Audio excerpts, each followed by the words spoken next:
WLBT's First Alert Weather Team is committed to your safety with 6 hours of continuous team coverage. This is a relentless storm, Dave. We're fortunate we all made it out alive. And our network of skycams across the state alerting you to danger, bringing you live footage of tornadoes as they touch down in Wathau County. Look at this, Chase. Guys, look at that. This is ground zero almost. I mean, this is really hard to stomach, like I said. We take our commitment to being on your side seriously, and together we're Mississippi Strong.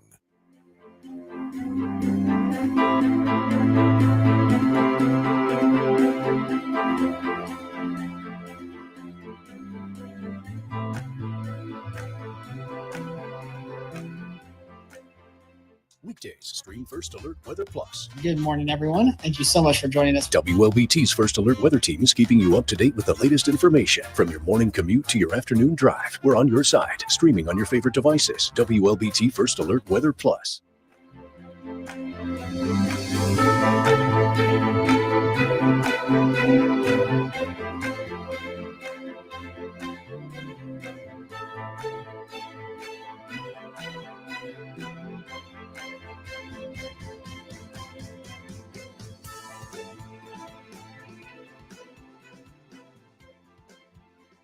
All righty. Good morning, everyone. Thank you so much for joining me here on WLBT Plus First Alert Weather Edition. I'm meteorologist Chase Franks, and we're going to be talking about the details of your First Alert Weather Day for Friday. So here's what we know right now. We are under a slight risk. A level 2 out of 5 slight risk has been issued for your area. So this is for every single county here in central Mississippi. Let me tell you what part of Wathau County is not actually included in that, though. So give me just 1 second. So it's mainly to areas southeast of Tylertown along the Highway 48 corridor, further off to the southeast of that. So again, you're going to be talking about a good portion of the area under that severe weather risk for Friday. So even if you're not still under that marginal risk, but here's what we know right now. So here's something to note.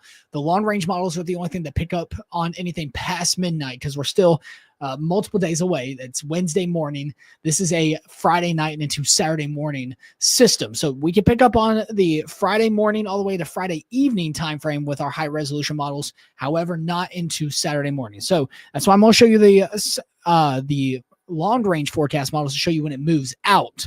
And then we'll go back and look at the high resolution models. Okay.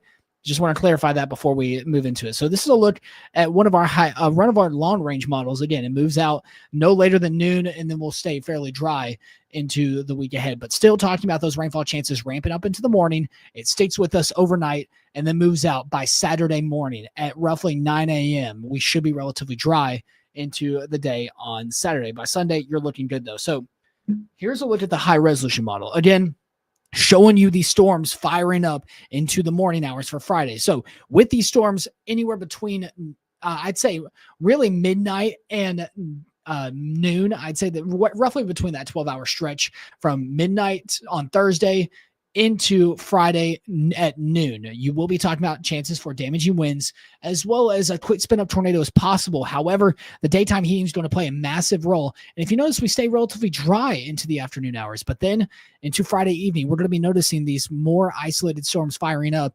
That is something to note because if we see a lot more widespread rainfall into the morning, that's great. That'll eat up a lot of the instability. We want that to stick with us because if we see a lot more clearing anywhere from noon to about 8 p.m., not great. That'll definitely play a role in the daytime heating. That'll play a role in how much instability will return into the atmosphere. We don't want that. We want it to be raining all day in Friday. So that's something to note. That's where we'll be able to tell a fine difference in how strong will these storms get into the evening and overnight time frame is. Do we see a lot of rainfall in the morning or do we not see a lot of rainfall in the morning? We don't? Okay, well, that is not good. We could be talking about a better chance of more severe weather into the evening. We do see a lot of rainfall in the morning. Okay, that's great. That eats up a little bit of the instability. If that heavy cloud cover remains, well, that's good because if the heavy cloud cover remains, that'll keep the temperatures kind of stuck into the 70s. So if it gets a little bit warmer and we see a little bit more clearing, a lot more sunshine, Not a great look for us here in central Mississippi. However, this is a main line still developing off to the west. We'll see that roll on through into the overnight hours. Again, we'll have a much better look at this tomorrow with the high resolution models continuing to pick up on the fact that we'll see that rainfall return into your forecast really into Saturday early morning as well. So again, a lot of what ifs, a lot of question marks. We'll continue to map that out for you. Our main threats, again, stay damaging winds up to 60 miles an hour, isolated tornadoes embedded in that line, as well as in those isolated storms ahead of that line. Large hail and flash flooding remain fairly minimal. Again, they're not necessarily our main threats, but could see upwards of 1 to 2 inches of rainfall. So I know everyone's like, yay, rain. Yay, that sounds great. But it comes with the risk of severe weather. And that's true. We're going to continue to map this out for you throughout the rest of the day today. But upwards of 2 inches in terms of total rainfall is not necessarily that great, especially in a short time span. I know that says 7 days.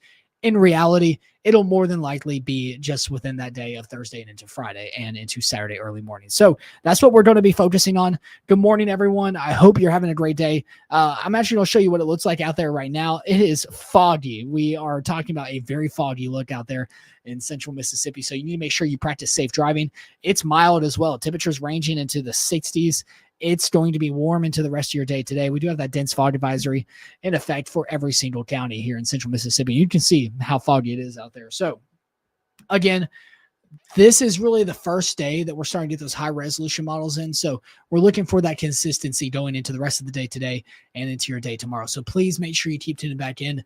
I'll have another updated look at 9:40. Actually, I will not. I have to go do our puppy pick segment at 10 a.m. So I will not be back here at 9:45. Again, please make sure you have ways of staying updated going into the rest of your day today. This is a big deal. This is something that we need to focus on. Can't just wipe it under the rug just because it's a slight risk. This is something that can develop into your forecast area and into the evening hours. So it could be impacting you as you are sleeping Friday and into Saturday. So you got to make sure you have alerts on. You got to make sure you're updated and you are aware that this can happen. And this is something that we need to actually focus on and talk about going into the rest of the day today. I'm going to do my best at keeping you updated, but it's your job as someone that lives in this area to focus on the facts. I know you'll see a lot of stuff on social media that says, oh, big severe weather. Don't believe everything you read on social media, please. I want to make sure you know the truth and everything that's going on right now. So this will change, and we'll have an updated look for you throughout the rest of the day today. Have a great one.